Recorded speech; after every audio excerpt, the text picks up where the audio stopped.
What's up guys, my name is Ace, and today we're going to be taking a deep look at the brand new JAK Tyrant 7.62 kit for the Longbow sniper rifle. Now this one came with the launch of Season 2 as the first weekly challenge, and let's just start this off with the basic stats as they're stated in game before we dive a whole lot deeper. And with this one, we look at the advanced stats, you can see that it boosts our damage values, it boosts our maximum damage range while reducing our minimum damage range, it significantly cuts down on our bullet velocity, our rate of fire is also adjusted, but you can't trust the advanced stats for rate of fire, so we'll look at that in just a little bit. Our aim down sight movement speed is also improved very noticeably, and then finally, our aim down sight speed is cut down really nicely with this. So far it seems like it's doing some pretty great things with some pretty big trade-offs as well. However, when it comes to that boosted damage, it doesn't really give us much of an indication as to how it's going to perform. So let's just have a look at a direct range comparison with the base longbow with no attachments equipped. And as we can see here, we actually still have the same one-shot kill zones on the body. It's still going to be anywhere from the upper torso and up, as well as the elbow and up, within our first 2 damage ranges, just like the base longbow. So the boosted damage values themselves, they don't really come into play here at all, at least for regular core multiplayer when there's no armor plates equipped. However, looking at the ranges, you can clearly see we've got a very noticeably better one-shot kill range to the body with the JAK Tyrant 7.62 kit. And that might sound a little weird because you can see that the minimum damage range was reduced drastically in the advanced stats. That's just due to the fact that they actually dropped one of our damage range drop-off points, and that new minimum damage range is now our one-shot kill potential to the body. So far, it's looking like this kit is pretty good when it comes to raw power because we get that extra one-shot kill range. However, like we saw in the advanced stats, this will be reducing our rate of fire, although you can't trust the rate of fire values stated in the advanced stats when it comes to bolt-action weapons.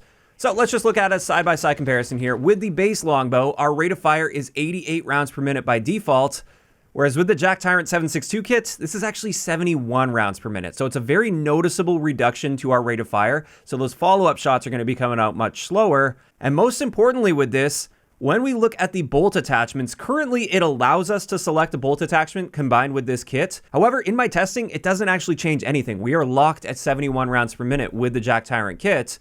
Whereas with the base longbow, we can improve our rate of fire all the way up to 99 rounds per minute. So there's a huge discrepancy there if you're going for the maximum fire rate possible. And on that similar note of the bolt attachments not doing anything, even though you can technically select them, at least in the game's current state, it's the exact same story with the magazine attachments. You can technically select a bigger or smaller magazine. However, none of the effects actually apply to the gun. You don't get the larger or smaller magazine first off. You're stuck with a 20 round magazine by default instead of the 30 with the base longbow. But then on top of that, you don't get any of the improvements or downsides when using those. You're literally just wasting an attachment if you try that. So just stay away from magazines, stay away from bolts. And then finally, the ammunition section. If you go into that and you look at the advanced stats, you can see that it literally just cancels out the JAK Tyrant kit because now we're reverting back to the default ammunition, and therefore now you're just wasting 2 attachment slots effectively. So if you are using this kit, stay far away from ammunition, magazines, and bolts. And I do suspect that they will end up locking the magazine and bolt attachments at least, perhaps the ammo as well. But until then, just make sure you're not equipping them.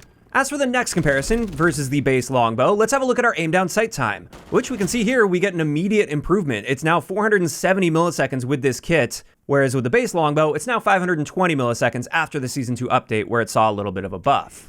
And this leads me to one of the more attractive things about the JAK Tyrant, at least for many people. This is the fact that by default, you now have an iron sight, and it's a nice iron sight as well. It's way better than that aftermarket part iron sight that seems like it's misaligned or something and it blocks your target. This is a legit iron sight that looks great and plays great as well. And while it's definitely not for everyone and not for every playstyle, I think many people will really enjoy this iron sight. So that's pretty much all of the important stats to cover when it comes to this kit. However, I'm just going to circle back. I realized I didn't really talk in depth about the bullet velocity reduction. I just wanted to point out that cutting your bullet velocity all the way down to 385 meters per second from 770 meters per second, this is going to significantly limit your ability to hit moving targets at range, and you'll also have to account for a bit of bullet drop if you're really trying to stretch that range out. Now, at the end of the day, you probably shouldn't be taking fights at really long ranges anyway with a build like this. It is really designed to be used in more close quarter situations, and as long as you keep yourself within that one-shot kill potential at 32 meters by default, that bullet velocity should be just enough to be okay within those ranges. Anything beyond that, though, you will likely start to notice that bullet velocity holding you back. So there we go, that's the breakdown of the kits. As for my thoughts on this kit before we get into some nice attachment combinations I put together, honestly, I think it's great as long as you're aware of the trade-offs. In some cases, the base longbow without this kit is going to be the better option. especially when we're talking about bullet velocity and our rate of fire potential.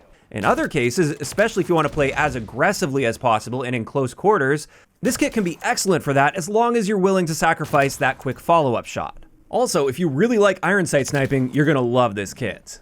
And speaking of iron sights, let's get into the first build I'm going to share for you guys, and this is the one I'm using in the gameplay in the background. With this, we're really leaning into the speed benefits you get with the kit. So we're using the TrueTac short barrel, the DR6 hand stop, the Corio LAZ44V3 laser, which is only visible while aiming down sight, and then finally the no stock attachment.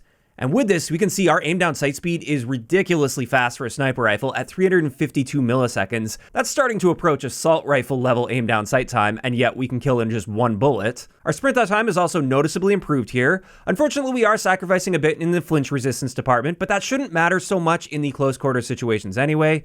Our bullet velocity is unfortunately terrible at 370 meters per second, so you don't want to stretch your ranges out much at all with this. And also, our one-shot kill to the body is 28 meters, which is less than the default with this kit, but better than the base longbow still. So overall, not a bad setup at all if you want to play really aggressively. You can treat this practically like a shotgun, as you're seeing in a lot of the gameplay. And I think this is the type of build many people will go toward when they want to use an iron sight sniper. However, I did want to show the versatility of this kit as well and lean into something else that this kit does well, which is increase our one-shot kill potential to the body, because we can make that even better. So with this one, we're using the Sonic Suppressor and the Pro 99 long barrel, because both of these are going to help with range and our bullet velocity. We're using the Rhino Reflex Optic just because it doesn't harm our aim down sight speed at all, but with a build like this, you probably want to put an optic of some sort on there. And then we once again have the no stock attachments. Now with this build, the big key here is we're still improving our aim down sight speed. It's still great at 456 milliseconds, but most importantly, our one-shot kill potential to the body is now 44.7 meters, which is way better than we're capable of getting with the base longbow when we're not using this kit.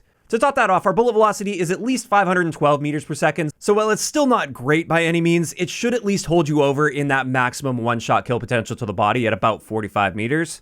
And this is just an excellent build if you want some more consistency with the longbow. If you're not a huge quickscoper, but you're trying to get camos or something on the longbow, or you just really want to use it, and you just want a more consistent one-shot kill, this is going to be a solid class setup to go with on the longbow. And with that, that's finally going to wrap it up for today's breakdown on the JAK Tyrant kit with the longbow sniper. Overall, I would say if you're a big fan of sniping, especially iron sight sniping, definitely give this one a shot. I think many people are really going to love this, and it's going to be a game changer for them. Of course, that doesn't appeal to everyone though, and like I said earlier, I don't think this is necessarily just a straight upgrade over the base longbow. There are pros and cons attached to it, and I think they did a good job with balancing those pros and cons accordingly. Now, of course, these are just my opinions, and I'd love to hear what you guys think about the JAK Tyrant kit in those comments down below. Are you enjoying this kit? Do you think it's balanced really nicely, or not so much? If you enjoyed the video, a like rating is always appreciated, and don't forget to subscribe for more if you haven't already. I'll talk to you guys next time.